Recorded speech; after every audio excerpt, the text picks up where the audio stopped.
Hi everyone, I'm Eva Blair. Today we're diving into an exciting art form called printmaking.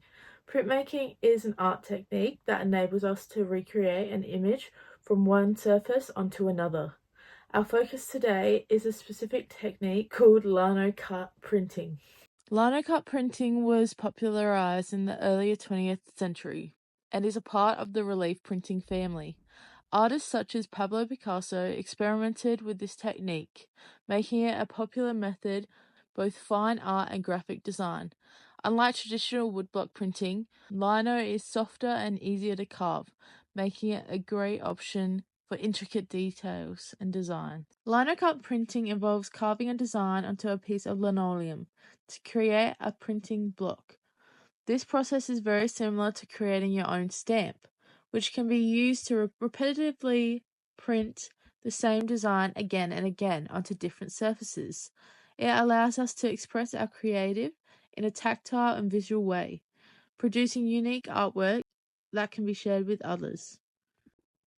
Lino cut printing gives you the freedom to explore textures and patterns that aren't always achievable with drawing or painting. You'll be able to make a range of prints using different colors and textures from just one design. By the end of this lesson, you'll have a deeper understanding of what lino printing is and how it works. You'll also create a design that represents something meaningful to you, whether it's a hobby, a value, or an important experience in your life. Throughout this lesson, we'll take inspiration from famous artists who have used their art as a way to express themselves, as well as explore how you can do the same through your prints. Let's get started by looking at some artists who have used self-expression in their work. Frida Kahlo, for example, is known for her self-portraits that explore themes of pain, identity, and culture. Her artwork is rich in symbolism, often incorporating personal experiences and emotion.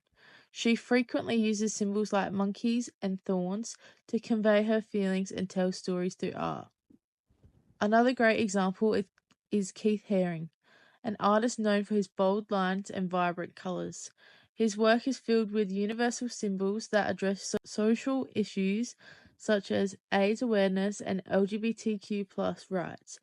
Haring's art often conveys powerful messages and encourages social change, demonstrating how art can be a form of activism.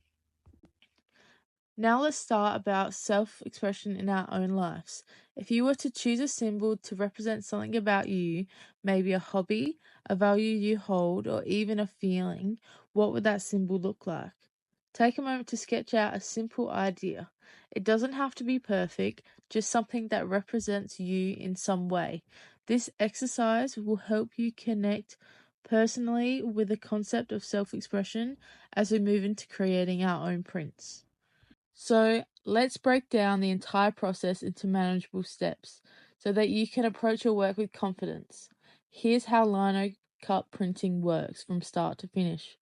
Firstly, planning your design. Start with a drawing. You can create this directly onto the paper and then transfer it onto your lino block. Secondly, transferring your image.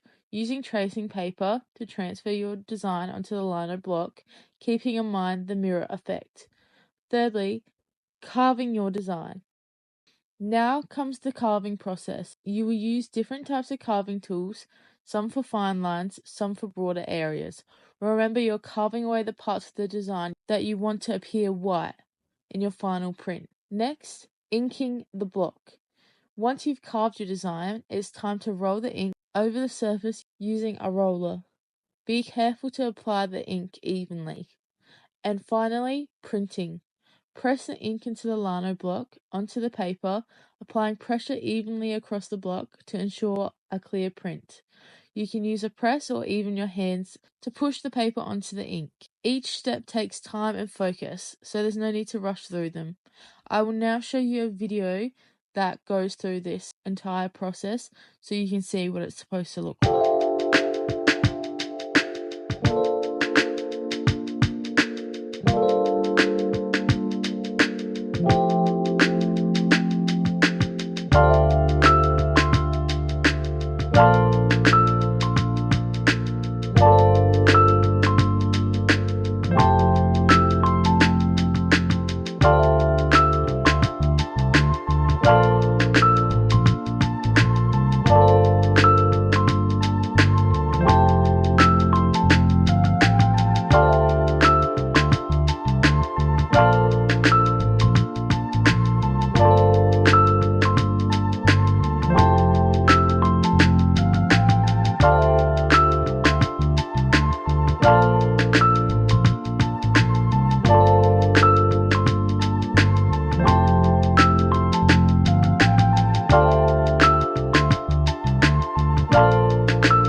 Now let's discuss the basics of lino printing.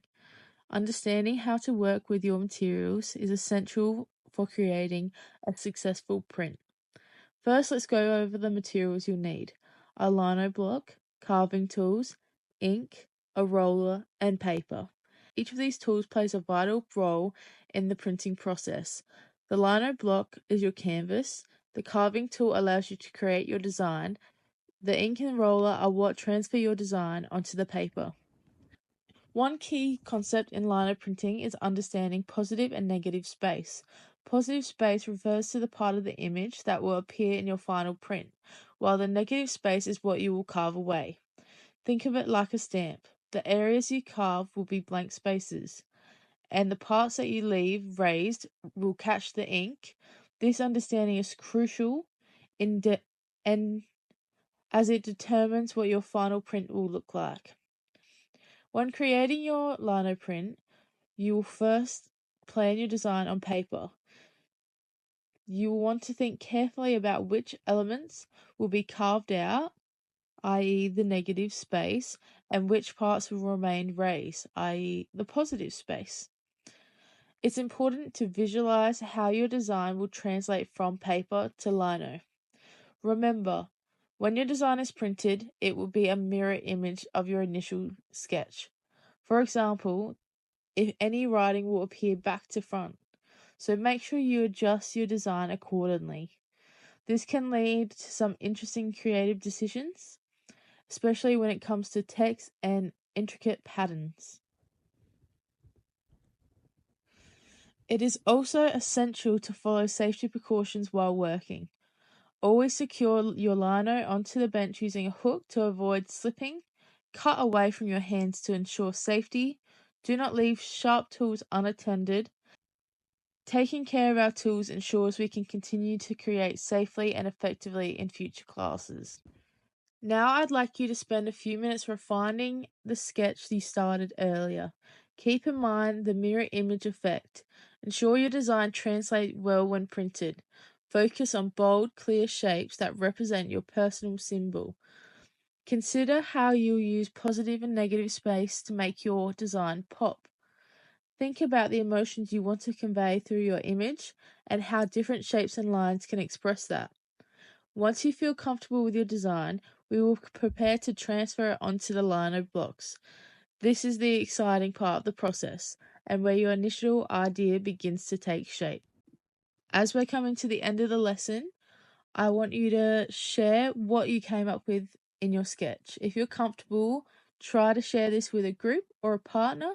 Hearing each other's ideas will spark inspiration for refining your own design. Remember, art is often collaboration and feedback. For our next session, your task will be to finalize your sketch and think about how to simplify it for carving. Pay attention to what parts of the design will be carved away and what will remain raised for the ink. We'll transfer these designs onto a lino block next time. I can't wait to see your ideas come to life.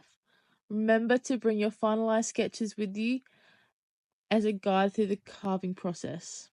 Thank you so much for your engagement and participation in today's lesson.